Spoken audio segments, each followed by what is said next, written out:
The way I've been describing this is there's like a Mexican standoff happening between those three roles, between product manager, designer, and coder. So, you know the concept of the Mexican standoff, right? Which is the movie scene where you've got like a triangle. They've got guns in both hands. So each is aiming at the other two. Yeah. And you got this kind of standoff situation. And so every coder now believes they can also be a product manager and a designer, right? Because they have AI. Every product manager thinks they can be a coder and a designer. And then every designer knows they can be a product manager and a coder.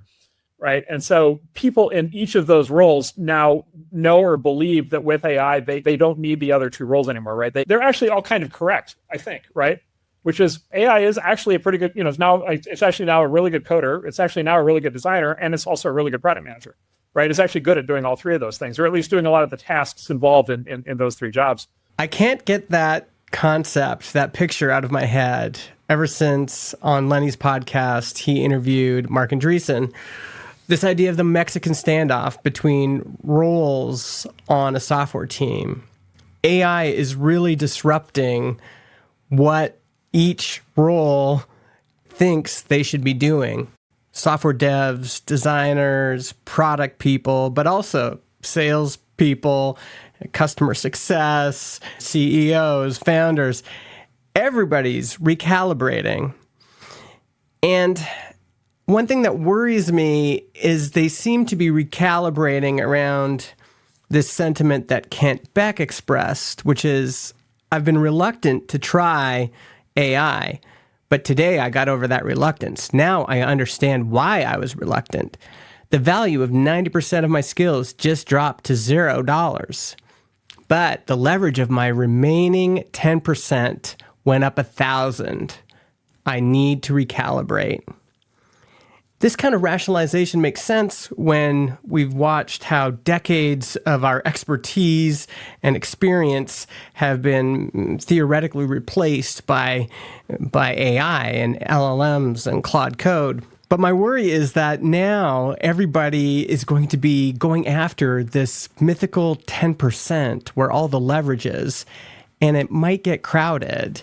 For example, in this widely shared article, The 5 Stages of Losing Our Craft, there's a section where he mentions the Kent Beck quote and then goes on to say, the engineers who are doing well right now stopped identifying primarily as people who write code.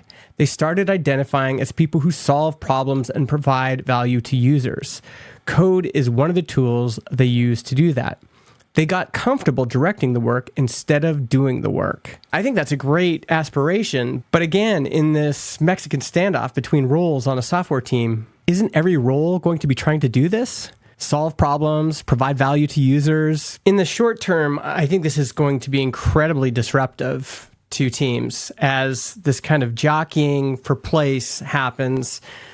But I am hopeful that we're going to settle into something that might be just a really beautiful new way for people on a team to work, interact, and collaborate together.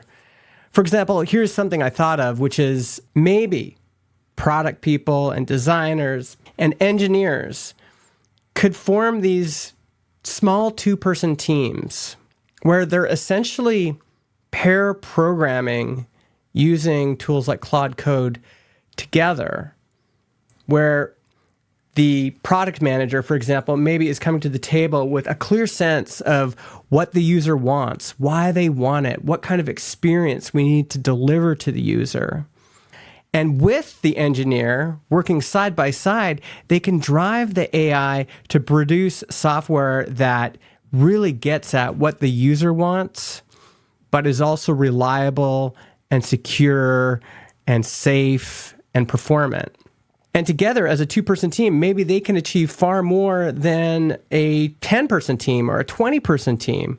In fact, 37 Signals, the company who makes Basecamp, essentially works like this today. They have two-person teams who work on features together. In their case, it's a designer and an engineer. But there's no reason it couldn't be cross-functional individuals coming together to build really great software together, using and leveraging their individual skills, expertise, lived experience, but partnering together and then amplifying their efforts with AI tools. that could be a really beautiful way to build software in the future.